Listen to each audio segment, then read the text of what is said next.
Go ahead. Debate season is kicking off, and we're here with party leaders Emily Mobley and Tyler Wilson. I'm Emily Simpson. And I'm Jacob Peters. And we'll be doing the questioning today. I'll start off with the first question, directed toward FAP leader Tyler Wilson. Hello. If I recall, the FAP party made an ad criticizing the PLP policy on education pertaining to all students completing high school. What prompted your party to do this, Tyler? Well, as I was curious as to what their policies were, I went and checked what they had on the forum, and I read something that intrigued me. I found it very interesting that they proposed to have all students be required to graduate from high school. Now, at first this bothered me, and I wasn't sure why, so I thought into it, and it seemed to me that it violated civil liberties, which are granted in the Constitution. So I believe that this would be very wrong for them to try to do, especially that most high schoolers are eventually 18 years old and have the choice to make their own choices. So that's why I just said. Emily, is there anything you'd like to clear up about your education policy? This would be your opportunity to explain why it's the best plan. Well, we believe in that educating our population is one of the most important things we could do to advance our country in the future. And by requiring all students to graduate from high school, it would be educating the populace more than it's been educated in the past. And as for students like the ones mentioned in the FAP's ad, who physically can't come to school or have other reasons for not being present at a school, we offer programs that would allow them to complete their high school education at home.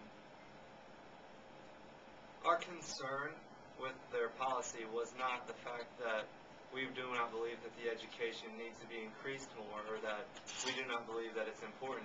We, the FAP, believes education to be very important, but we believe that civil liberties and the Constitution come before that, because that's what the nation is founded on, not the beliefs of a certain party.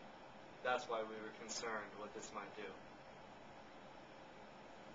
Okay, well, Tyler, what makes your education policy the best?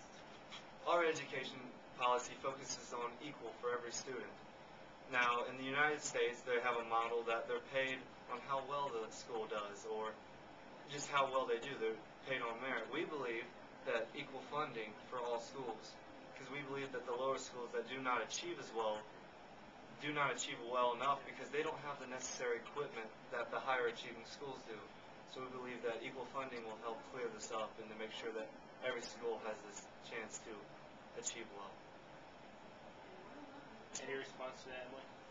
The PLP also believes in equal funding for every school.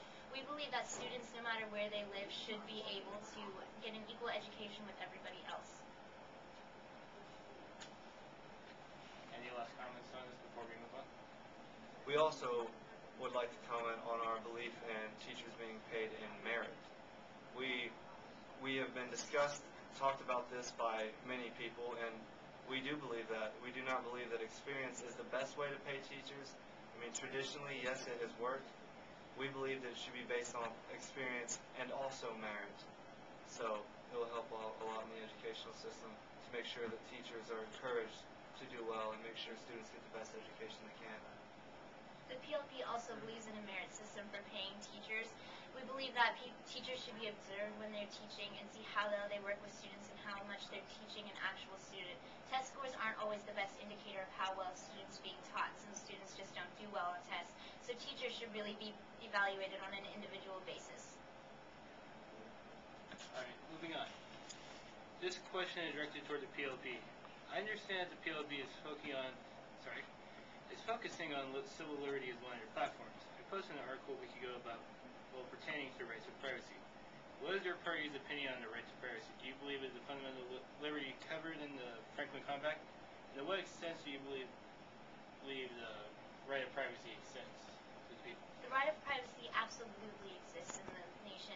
Everybody should have the choice to have things in their own private. The government shouldn't be able to interfere with what somebody does in their own home, just as long as it's within legal limits.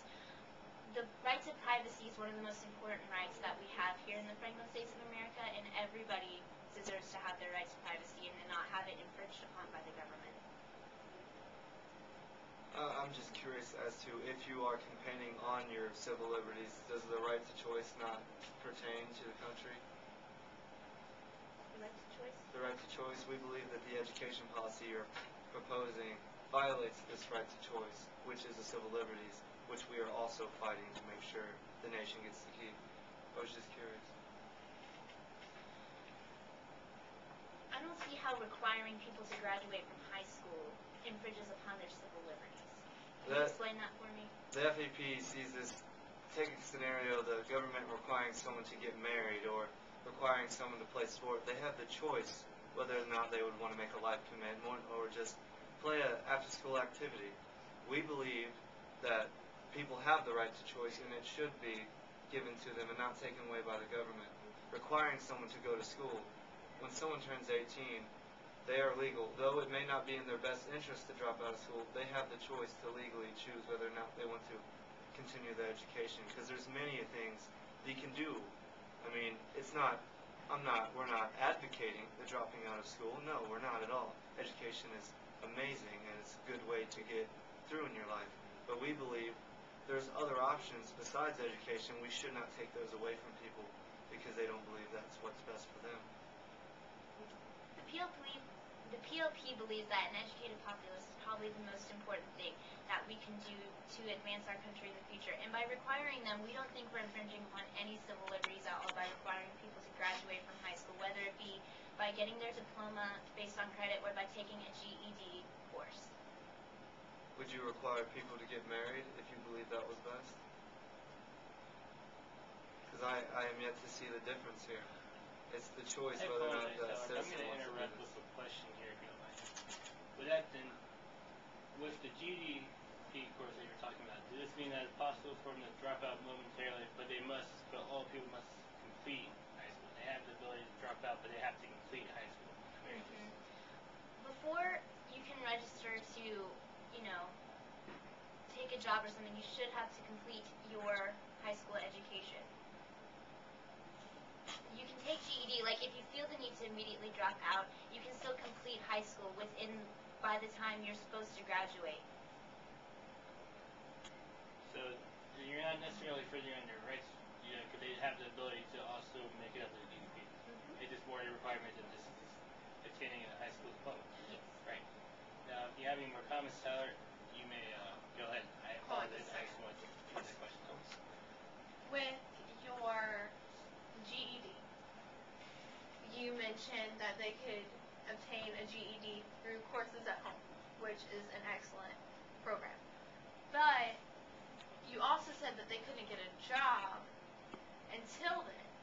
But a lot of families need that extra income and need to take not only a job, but also their schooling.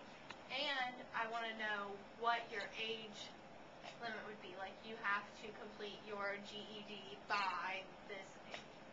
When I said job, I mean the job that requires a high school education, higher than minimum wage job. Teenagers can still get jobs with our education program without a diploma, but we're trying to encourage people to complete their diploma by a younger age in order to get better jobs in society. We would say a reasonable age to complete your high school diploma would be about 21 years. What are your response to that? Still, I stick behind my beliefs that this violates civil liberties. I just believe that if a student has the choice and is given the opportunity to say a student's given an opportunity to have a job that pays well, maybe he knows someone in the family or he's just known to be a hard worker and he does not have the time to do this school course at home or because he has to focus on working, I do not believe he should have to be forced to finish schooling because I believe that protection is protected in the Constitution. Okay.